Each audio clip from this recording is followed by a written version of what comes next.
Bueno, en la clase acerca de anemia y leucemias vamos a hacer como que una comparativa entre las dos porque existe cierta polémica en ellas, pero primero vamos a definir qué es anemia y después qué es leucemia. Bueno, entonces en cuanto a la anemia es la disminución de las cifras de hemoglobina en sangre. Vale, entonces, ¿qué es la hemoglobina? Pues es la combinación de un glóbulo rojo con una proteína que se llama globina, ¿ya? Que lo que van a hacer junto con el hierro es transportar el oxígeno a todo el sistema circulatorio.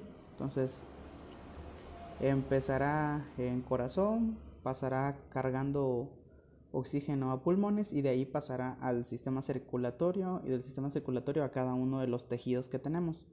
Bueno, entonces hay que definir el término como tal, anemia. Entonces, sí es la disminución de los glóbulos rojos, perdón, de la hemoglobina en sangre, pero hay algo muy importante.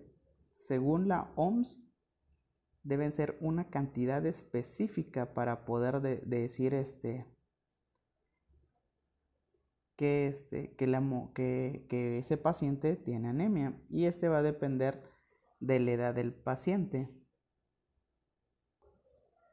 Y esta será más o menos así, que esta es una tabla de la OMS, donde habla que hacer en niños menores de 5 años el nivel va a ser por arriba de 11, pues no tienen anemia. Por debajo de 11, o sea 10, 9, pues ya empezamos con anemia. Y pues la anemia se va a clasificar en leve, moderada y severa o grave, ¿vale? Que pues va a incluir ciertos rangos.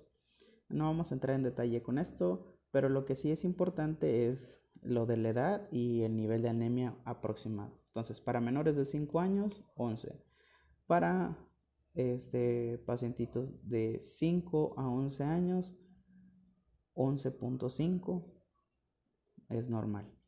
Para niños de 12 a 14 años, de niveles de 12 de hemoglobina es normal.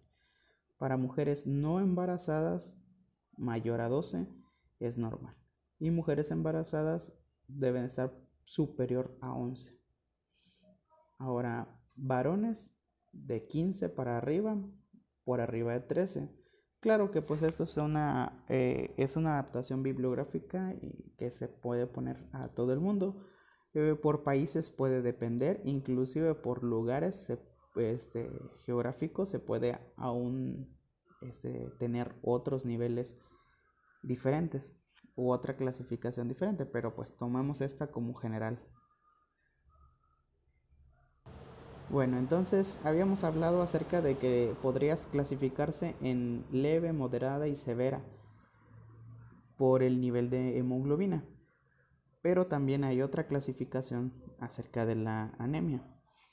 Por ejemplo, la clasificación que habla acerca de lo que produce la anemia, por ejemplo, déficit de algún mineral, por ejemplo el hierro, déficit de vitamina B12 o déficit de ácido fólico, que también podrían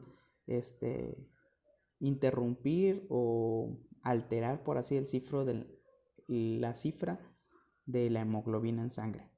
Entonces, y también hay otra clasificación. Esta clasificación se basa en el ámbito microscópico. Entonces, una anemia se puede clasificar dependiendo el tamaño del glóbulo rojo y la coloración, básicamente la coloración del mismo, del glóbulo rojo. Entonces, esta va a ser reentregada, bueno, o solamente se va a poder valorar a través de un estudio de laboratorio, que es la biometría hemática completa, en donde miraremos características del número la cifra de hemoglobina del paciente y además otros datos que nos hablarán acerca del tamaño del glóbulo rojo y el color o la concentración de estos glóbulos rojos. Entonces podremos aumentar el nombre de la anemia o clasificarla. en anemia macrocítica, microcítica o normocítica, que eso habla del tamaño. Macro pues grande, micro muy pequeño y normo es normal, el tamaño de célula, grande, pequeño o normal. Y la subclasificación acerca del color, si es hipercrómica, hipocrómica o normocrómica. Aunque lo más normal es que nada más digamos los dos últimos, hipocrómica con baja coloración y normocrómica, que es la normal. ¿Vale? Entonces, esto sería básicamente la clasificación de las anemias. ¿Qué es lo que decía acerca de que existe cierta forma de hablar acerca de las anemias, que las anemias pueden producir leucemias? Eso es totalmente incorrecto. Las anemias no pueden producir leucemias. Por el contrario, las leucemias sí pueden producir anemia. Eso sí es verdad. Pero lo primero, no, definitivamente no es así. ¿Por qué lo decimos? Porque pues la fisiopatología de la enfermedad nos da pie a eso. Le entenderán con la fisiopatología de leucemia, no con la de anemia, ¿vale? Entonces, seguimos con fisiopatología de anemia. En el caso de la anemia, bueno, entonces podemos hablar de anemias por deficiencia que había mencionado, o sea que a la hora de producir la hemoglobina, pues no hay hierro suficiente y pues la hemoglobina no se produce, por lo cual los niveles séricos de hemoglobina disminuyen, entonces hay una anemia. Ahora, la disminución igual de que no haya o que no se presente el ácido fólico en la dieta haría de que el hierro y la hemoglobina pues no tuvieran afinidad, no se unieran y entonces igual llegaríamos a lo mismo, disminución en las cifras de hemoglobina. Ahora, el otro es acerca de la vitamina B2, el cual pues lo que hace es la absorción o facilita la absorción del hierro y del ácido fólico. Entonces, si no hay vitamina B12, no hay absorción como tal del hierro ni del ácido fólico. Entonces, pasaría lo mismo. Si no hay hierro o no hay ácido fólico, no se formaría la hemoglobina y por ende los niveles de hemoglobina irían bajando poco a poco. ¿Por qué? Porque pues los eritrocitos tienen vida media. ¿Qué quiere decir esto? Tienen cierto tiempo de vida. Después de esa vida mueren. Y pues se está constantemente produciendo nuevos eritrocitos que se juntan con proteína globina y terminan formando hemoglobina. Bueno, un grupo hemo, una proteína globina y terminan formando hemoglobina. Entonces, pero si no hay los primeros, los eritrocitos, pues no se forma hemoglobina. Si no hay los segundos, que es el grupo hemo en donde entra el hierro, pues no se forma la hemoglobina. Si no hay proteína globina, tampoco se forma la hemoglobina. Entonces, todas esas formas, todas esas causas, más bien dicho, serían la forma en las cuales se puede producir la anemia, ¿vale? Entonces, hasta ahí creo que captamos lo más central de la anemia. Bueno, seguimos entonces, ya hicimos la clasificación, la fisiopatología de cómo sucede esto, de cómo se forma y cómo es que nos puede dar la anemia, y vamos a mencionar ahorita la sintomatología. Entonces, la sintomatología es, por así decirlo, bueno, ¿cómo sabemos que da esta sintomatología? Bueno, entonces se supone que la hemoglobina es la que transporta el oxígeno a todo el cuerpo. Entonces cada célula recibe su pequeña porción de oxígeno y esta puede hacer su trabajo normalmente.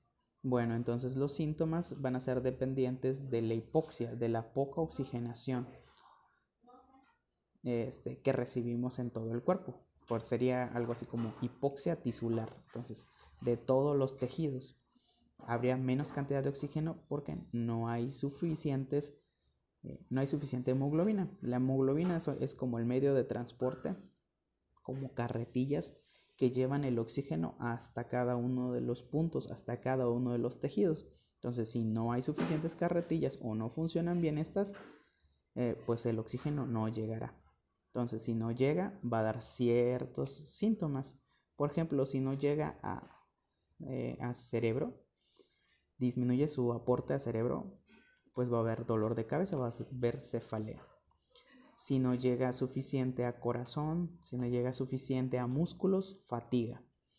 Igual en cerebro puede haber acúfenos, suficiente de oxígeno para que puedan trabajar nuestros pulmones, disnea. Suficiente oxígeno para que nuestro corazón o los músculos cardíacos puedan trabajar, pues hay palpitaciones. Por consiguiente, dolor, angina. Y por lo mismo, taquicardias. También puede haber calambres musculares y palidez de tegumentos y mucosas. Entonces, ese sería lo esencial, la sintomatología esencial, que puede variar de persona a persona. Porque, como les dije, dependiendo del lugar en donde te encuentres, los niveles de hemoglobina pueden variar de una a otra persona. Pongamos un ejemplo. Entonces, una persona que vive en la ciudad, que está acostumbrada a una buena alimentación, a ejercicio, va a tener niveles de hemoglobina casi deseables, 13, 14, 15. Entonces esa persona, ustedes la pueden ver con 14 normal. De repente tiene un sangrado o pues tiene un problema intestinal que evita la absorción del hierro o no está consumiendo el suficiente.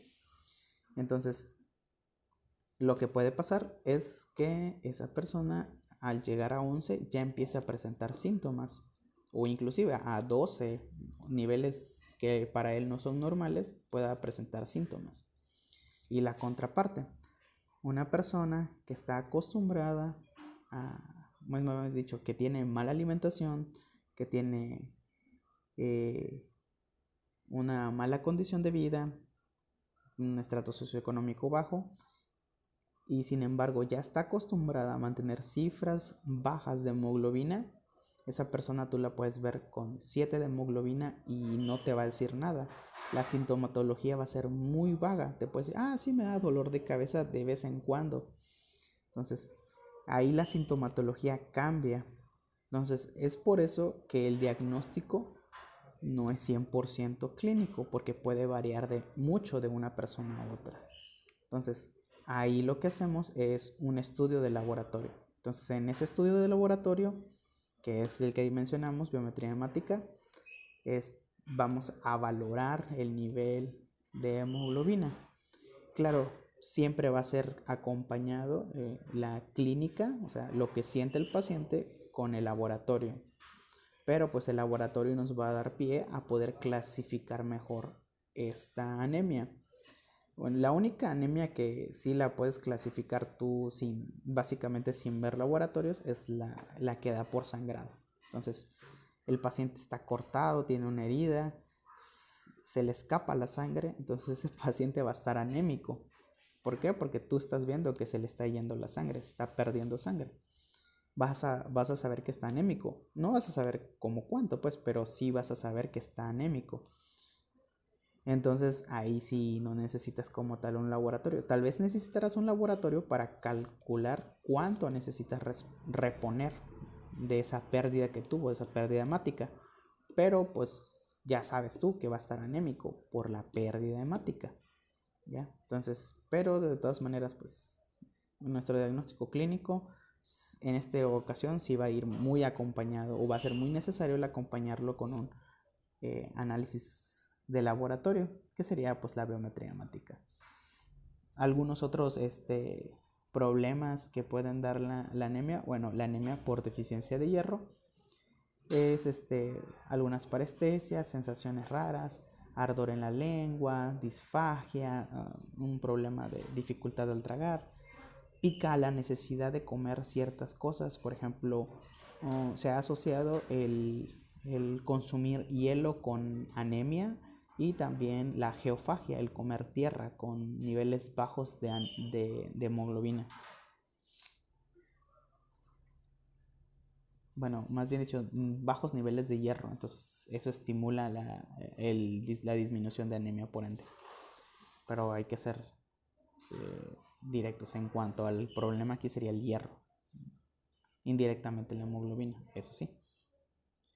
Bueno, y ahora vamos al tratamiento. Bueno, el tratamiento sería enfocado a lo que nos digan los laboratorios, básicamente. Por ejemplo, ese paciente que comentábamos que tenía un sangrado intenso y pues tú sacaste laboratorio, se tomaron laboratorios y ves que tiene 7 de hemoglobina, entonces ahí es menor a 7 de hemoglobina, la reposición es sanguínea, entonces le pones sangre a tu paciente.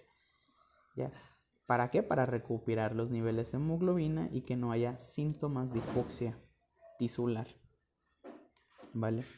Entonces, en el caso de un paciente con déficit de hierro, le das hierro. En un paciente con déficit de ácido fólico, le das ácido fólico. En un paciente que, bueno, en este caso no es que tenga baja la vitamina B12, sino que indirectamente, o sea, le estás dando hierro, le estás dando ácido fólico y no hay no se observa la reposición de la hemoglobina, entonces su problema es algo que se llama factor intrínseco, que eso es lo que hace la vitamina B12, la absorción del hierro y el ácido fólico. Entonces ya le das vitamina B12 para que la absorción se haga. Entonces ya le das vitamina B12, ya estaba con una buena dieta o estaba tomando ya el hierro y el ácido fólico. Ahora sí, se absorbe el ácido fólico, se absorbe el hierro y ahora sí se produce hemoglobina. Y sus niveles de hemoglobina suben. Bueno, en el caso del hierro, pues tenemos dosis. Por ejemplo, en niños es de 3 a 6 miligramos por kilogramo. Y se va a dividir, se puede hacer una toma o se pueden hacer 3 tomas al día. Y en el adulto son 180 miligramos día. Esos son 180 miligramos día. Entonces ahí por eso es que ustedes observan las pastillas y decimos, no, en el adulto solo se va a tomar una.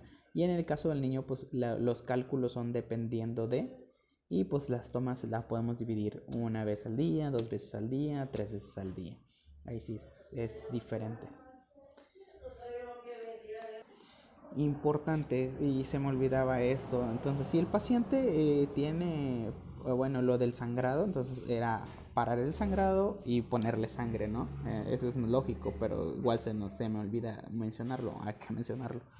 En el caso de déficit de hierro, pues porque no consumía, pues ya se le hace.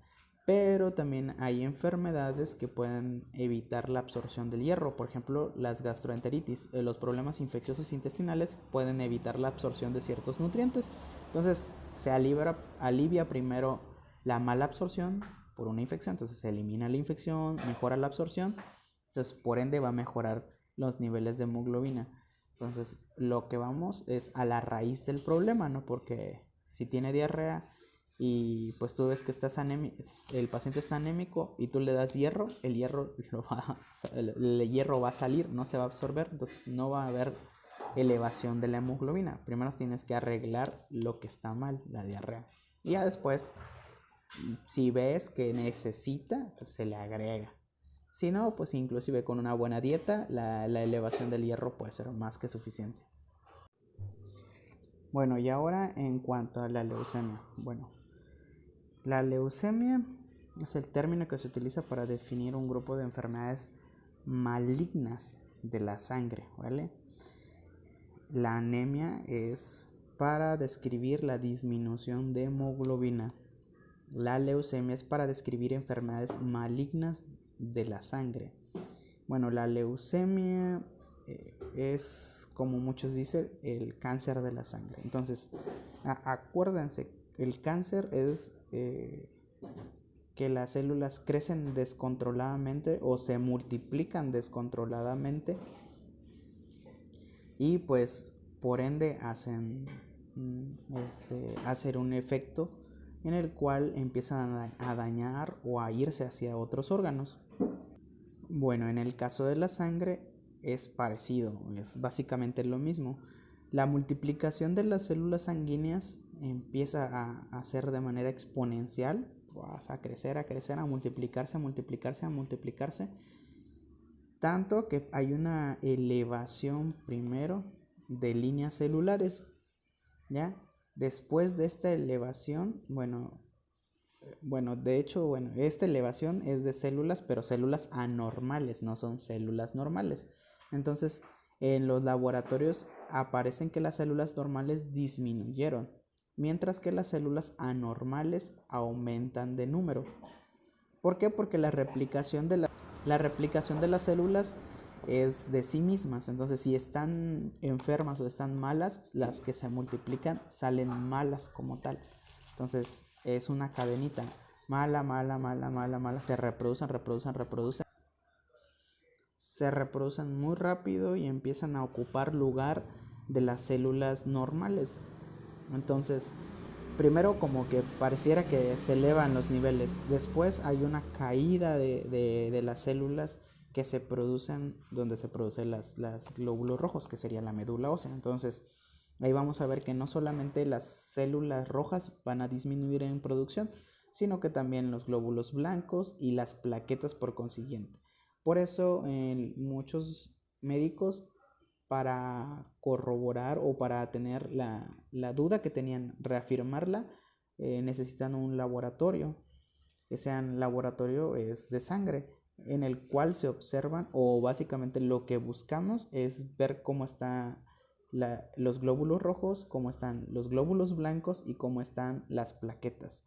Si vemos que hay una disminución de esas tres líneas o en solo una, entonces, y además tenemos síntomas o tenemos la duda o queremos corroborar, pues ya se piden otros estudios más específicos para definir si esas células que están contando la máquina son realmente células normales y no son células anormales, que serían los de la leucemia. Bueno, la leucemia, la clasificación es súper extensa, ¿ya? Hay leucemia linfoblástica y hay leucemia mieloblástica.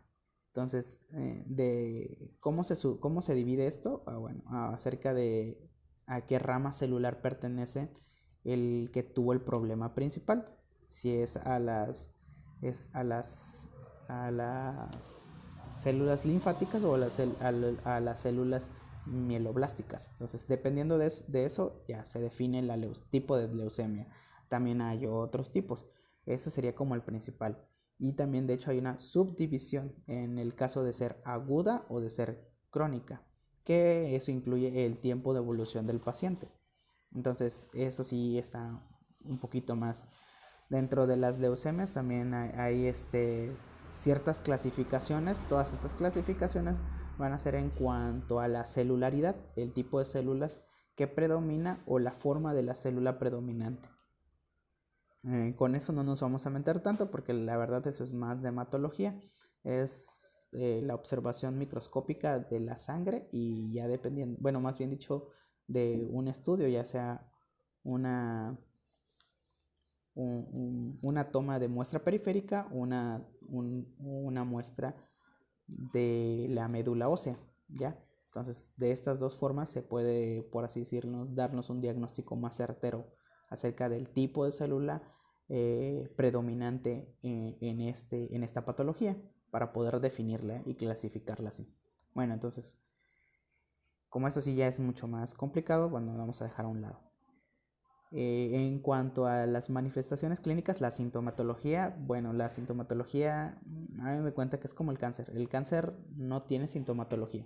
La sintomatología es muy vaga, pues es pérdida de peso, cansancio, fatiga, no tienen ganas de hacer nada, a veces hay fiebre. Entonces, en la leucemia es básicamente lo mismo: fatiga, cansancio, debilidad generalizada, astenia, dinamia, sin ganas de levantarse, sin ganas de hacer nada.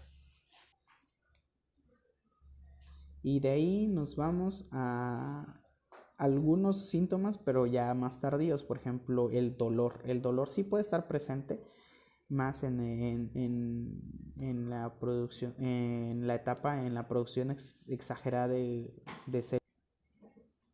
Pueden ocupar demasiado espacio dentro de la médula ósea y generar dolores tipo óseos, o sea, no son óseos al 100%, pero parecieran que sí. Entonces, eso sí lo pueden hacer, pero pues no es algo definido, así como que todos los que les duela el hueso en algún momento de su vida van a tener leucemia. No es tan definitivo, pero pues es uno de los que nos pueden orientar en dado caso que vemos un paciente que cumple los otros requisitos y además tiene el antecedente de ese dolor. Entonces ya podríamos nosotros pensar. Otro antecedente importante igual es el hereditario, o sea, familiares que hayan tenido problemas de leucemia o de cáncer parecidos. Entonces, también eso es importante.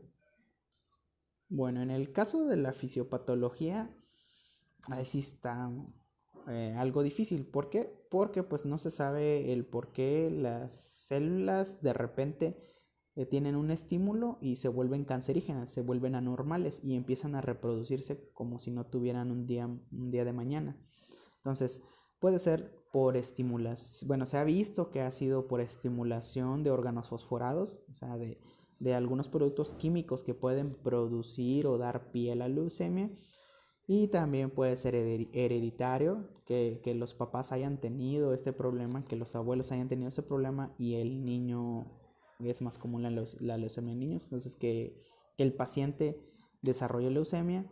Igual se ha visto la radiación también puede producir leucemia. Algunos tratamientos también pueden producir leucemia. Claro, esos son tratamientos como que más drásticos en cuanto a problemas autoinmunes. Entonces, se ha visto, pero pues no hay nada claro. Lo único que sabemos es que la célula se estimula y esta célula se daña, su material genético es dañado y empieza a multiplicarse, reproducción clonal.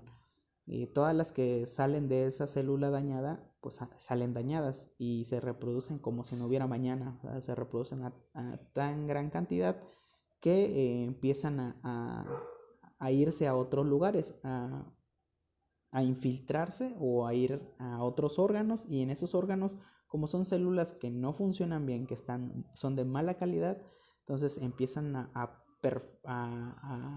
repercutir en el funcionamiento de esos otros órganos. Llámese corazón, llámese ojos, llámese huesos, llámese pulmones, llámese hígado. Entonces se distribuyen por todo y empieza un síndrome infiltrativo. Ya hay células anormales en todo el organismo y empiezan el declive del paciente, haciendo que pues tenga problemas en cuanto a la oxigenación, porque pues ya no los glóbulos rojos que tiene ya no son funcionales. Los que hay no son funcionales, y los funcionales hay muy pocos o no hay.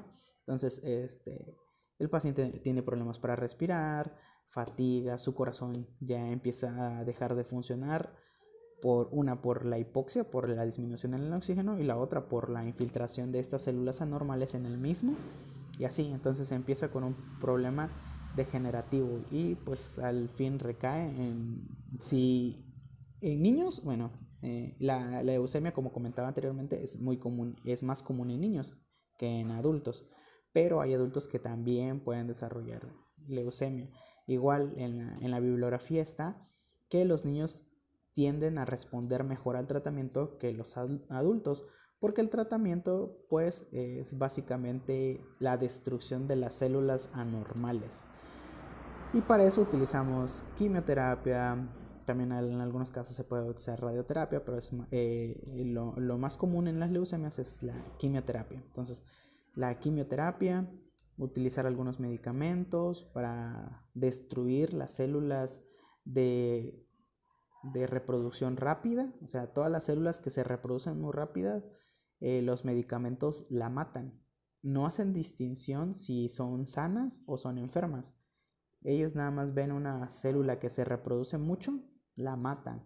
Entonces, por eso es lo de la caída del cabello, por eso son los problemas en cuanto a la mucosa. La mucosa, el cabello y la piel son células de reproducción rápida. Normalmente se reproducen rápido.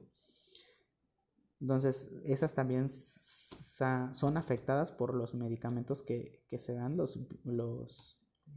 la quimio, como le dicen, la quimio, y por eso se les cae el pelo y todo lo demás. Se resecan las mucosas, tienen problemas de piel, ¿Ya? ¿Por qué? Porque la replicación de esas células es muy rápida de por sí, pero esas células son normales, teóricamente.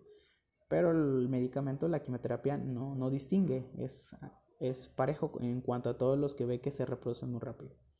Bueno, entonces se ha visto que los niños responden muy bien a la quimioterapia si se detecta a tiempo la leucemia y pues pueden remitir, que quiere decir que después de cierto periodo ya no hay reproducción de estas células que están mal, que están anormales. Entonces si no hay reproducción, pues ya como tal no hay leucemia. Ahora bien, también hay otros tratamientos, o más bien dicho, agregados al tratamiento base, que es la quimioterapia, como es el trasplante de médula. ¿Qué quiere decir?